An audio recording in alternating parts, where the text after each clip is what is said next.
Good morning, everyone. Jim Laird joining you live from Grand Pacifica, Nicaragua. It is a beautiful day today. Always breezy here, which is great for when it's really hot. That wind really makes a big difference.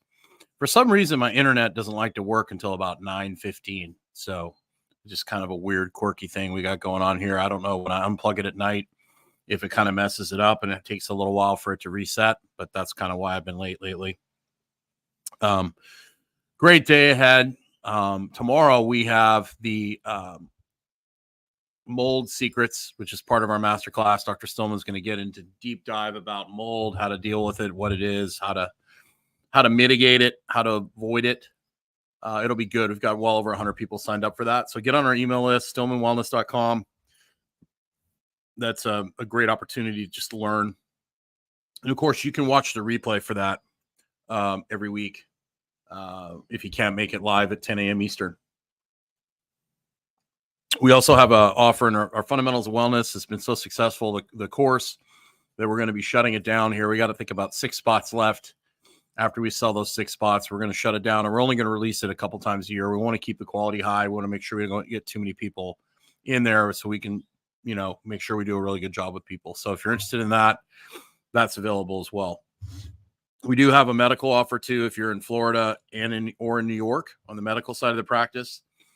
If you go to my YouTube channel and you look at the live that Dr. Stillman and I did the webinar on this past Saturday, it has a link to that medical offer in the description. I'll go back and post it in the description below as well. But that's only for residents in New York and Florida, unless you're willing to come see us or come see Dr. Stillman in person in Naples. So that's kind of how that works. There's the business side of the stuff taken care of. So I had a lot of questions lately. Obviously, I deal with, when I'm working in the coaching program and I'm helping do coaching calls in the medical practice, we get all sorts of crazy questions from all over the place, so it's fun for me. And that's the same way it was in my gym. I built a really good reputation for being able to deal with people with different conditions and helping and educate them and get them in a better place. So I have a lot of experience working with all sorts of different types of clients, from high performance athletes to everyday normal people to people with Parkinson's to you name it. I've seen it: hip replacements, shoulder replacements, all the things. So I have a broad range of general knowledge. And then when I run into something that I really, that needs more attention, I refer those out to those people that are truly experts. But I have a very broad general knowledge of most things, which is very helpful. And we've had a lot of questions lately about, my kid wants to take creatine. He's 15, 16 years old. What do you think about that? And this is a general question you hear about a lot, but here's the thing. Creatine is probably the most safe, studied, one of the most safest, most well-studied supplements. It really helps with energy, brain, cognition. It does help produce more ATP. It helps your cells, your body will hold like essentially a little more fluid so you can lift heavier things.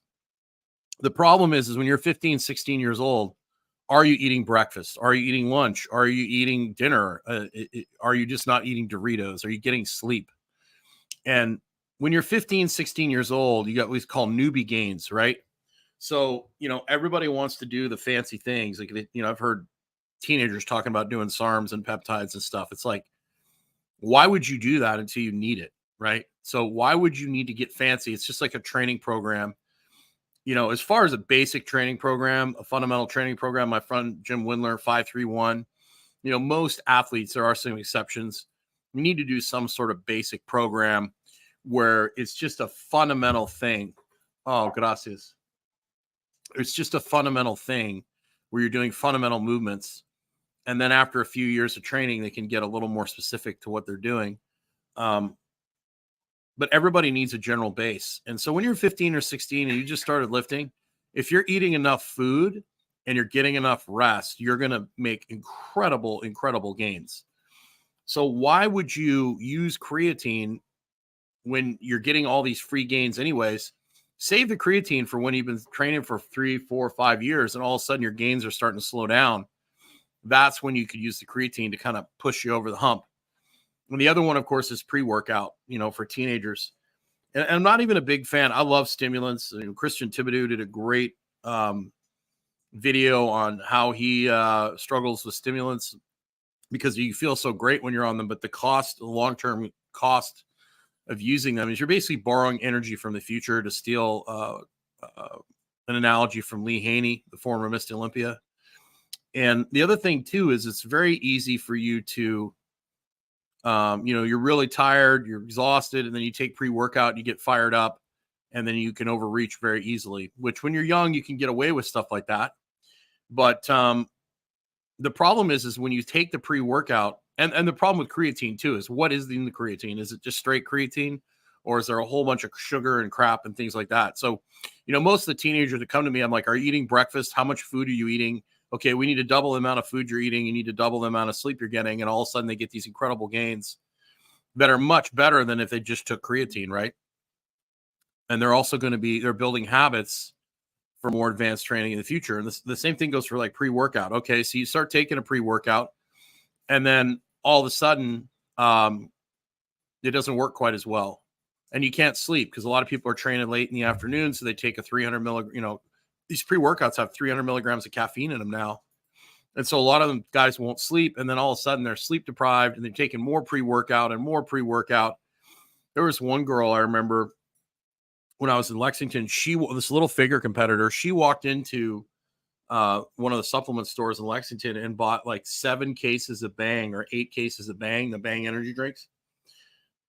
And I was just, because they had them like on sale for like buy 1 case, get half a case off. I'm like, how many of these you drink in a day? She was drinking 3 or 4 Bangs a day, and she maybe weighed 130 pounds. It's 1,200 milligrams of caffeine a day. And she's like, I just can't function without them. And that's essentially what happens. Caffeine, a lot of people don't understand. Caffeine is great. It's a great tool. The problem is when you use it, it blocks the receptors in your brain that sense that you're tired.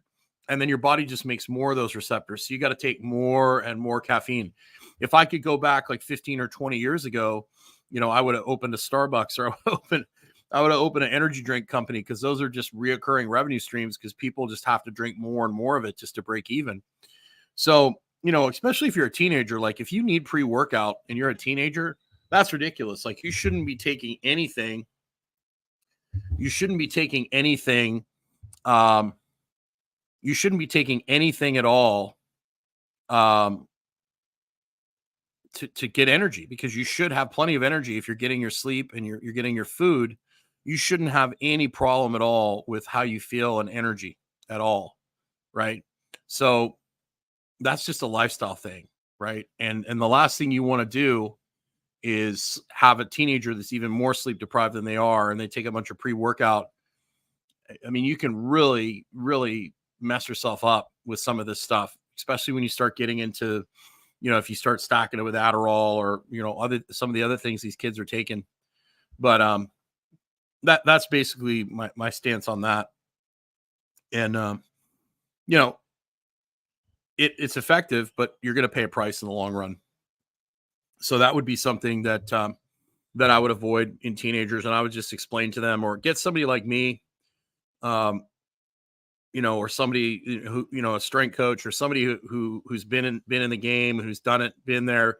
They can sit down and talk to them, because, sometimes, teenagers just won't listen to parents, and that's just totally natural. That's just part of the way things are. So if you could get somebody, who looks half decently muscular, or has some form of credibility that they can talk to other than you, they should listen to you. But unfortunately, that's just not how it works a lot of the times.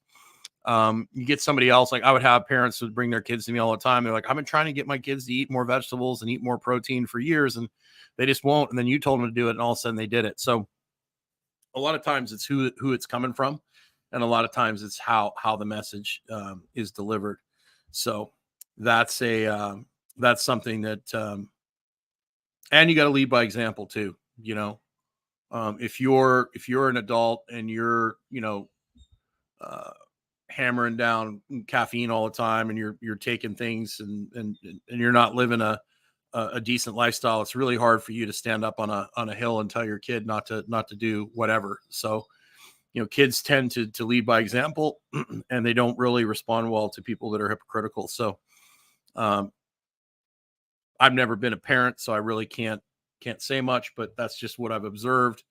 And kids love being mentored. So if you can lead by example and set a good example by getting yourself to bed, by getting your screens off at night, by saying, hey, we're gonna make self-care a priority, because no one's really talking to them about this stuff, right?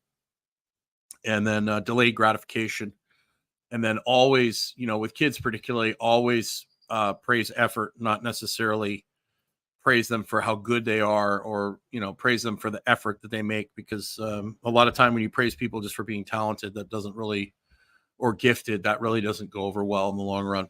So there's just a few thoughts for you. I hope you're having yourself a great day. I'm gonna get moving on here, unless somebody that's watching, thanks for watching, thanks for tuning in, has some questions. I'd be happy to answer a couple quick questions before I get off here, because this is Q&A, obviously. But make sure you get outside today. I know I sound like a broken record, but this stuff is super important. 90% of people, the average American spends 90% of their day indoors, and it's no wonder people are struggling with mental health, with sleep. The average maximum security prisoner gets more time outside than children do today. And, it's one thing about being here in Nicaragua. I love watching the kids play outside. It's amazing. You don't see kids on phones here where I'm at. They're not on their phones and tablets. They're running around like they should be. So there's a lot of just hard decisions that are going to be made here in the next couple of years. And one of them is, making sure that the technology isn't using you and manipulating you, that you're using it. So have yourself a great day. Make sure you get outside.